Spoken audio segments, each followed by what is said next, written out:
Hey, let's get started on this quick, easy 30-minute meal. I've already salt and peppered my chicken. Now let's dredge it in the flour and cornstarch mixture.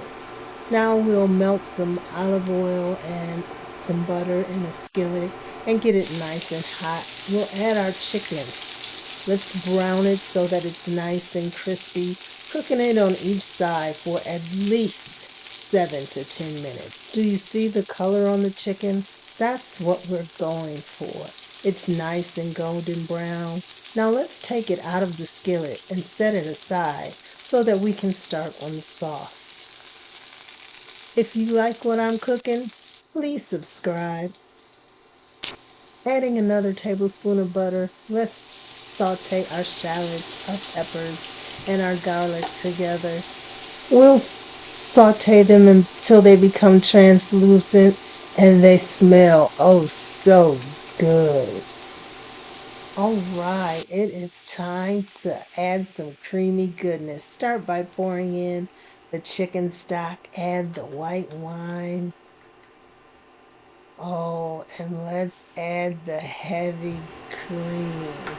Let's get that all stirred in together.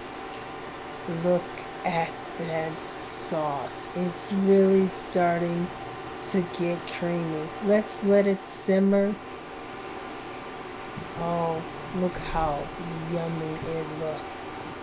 Let's let the sauce simmer for a while and thicken up before we add our Parmesan cheese.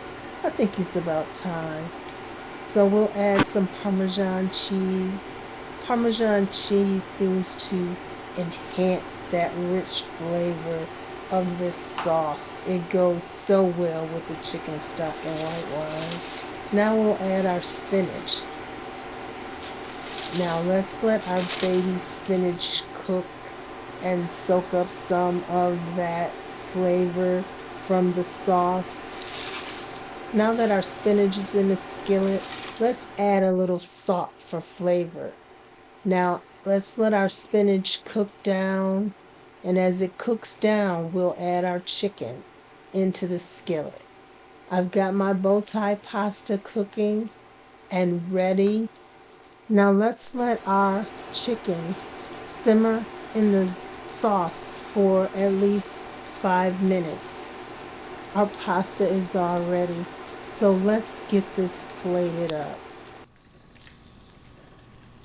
Look how creamy that sauce is. There you have it, chicken Florentine.